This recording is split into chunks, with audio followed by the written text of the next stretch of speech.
নমস্কার, আমি সিদ্ধিরেন। আশা করছি আপনারা ভীষণ ভালো আছেন। আজকের আলোচনার বিষয় হবে ব্যবসা বাণিজ্য নিয়ে এবং আমার অভিজ্ঞতা কিছু শেয়ার করব। তো ব্যবসা বাণিজ্যটা আমরা সবাই করতে চাই এবং ব্যবসা বাণিজ্যটা খুব সহজ বলেই মনে হয় এবং লেখাপড়ারও প্রয়োজন। আমরা মনে করি যে পড়াশোনা পর থাকার প্রয়োজন আছে, শিক্ষিত মানুষরাই ব্যবসা করতে পারে, কিন্তু ঠিক তা নয়। যে পৃথিবীতে এমন এমন ব্যক্তি আছে যারা পড়াশোনার দিক থেকে অনেকটাই কম, শিক্ষাগত যোগ্যতা কম এক কথায় বলা হয়, কিন্তু তারা অনেক বড় ধরনের ব্যবসাদার এবং বড় ব্যবসা করে বড় অনেক উন্নতি করেছে। তো পড়ালেখাটাই বড় যে বিষয় তা নয়। ব্যবসা করতে গেলে অনেকেই আমরা ভাবি যে ব্যবসা করতে গেলে আমরা নিজেরা মালিক হয়ে যাব, অনেক বস হয়ে যাব, ব্যবসায় অনেক ছুটি পাবো, ব্যবসা নিজের খুশি মতো করতে পারবো। যতটা সহজ ভাবা হয় ঠিক ততটা সহজ নয়।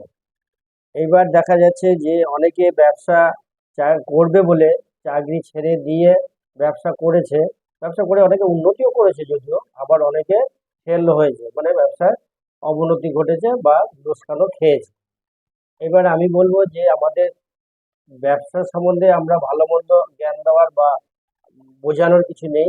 ব্যবসা আমরা সবাই ভালো মন্দ কিছু না কিছু বুঝি, কিন্তু বিষয়টা হচ্ছে আজকে যে আমি বলতে চাইছি যে কথাটা, সেই কথাটা হচ্ছে যে ব্যবসা করার আগে আমাদের যে জন্মকুণ্ডলী, সেই জন্মকুণ্ডলীর যে সপ্তম ভাব, দশম ভাব, দ্বিতীয় ভাব, একাদশ ভাব, এগুলো আমাদের দেখে নেওয়া দরকার।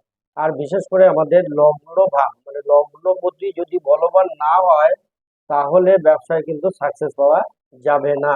তাই ব্যবসায় বলবান হতে গেলে বলবান আছে কি না সেইটা আপনাকে লগ্ন জন্মকুণ্ডলী থেকে দেখে নিতে হবে। এইবার আমরা কি ব্যবসা করব, কি ব্যবসা, কাদের ব্যবসা হবে, কাদের ব্যবসা হবে না, কাদের চাকরি হবে, কাদের ব্যবসা হবে, এগুলো আমাদের জন্মকুণ্ডলী থেকে দেখে নিতে হবে।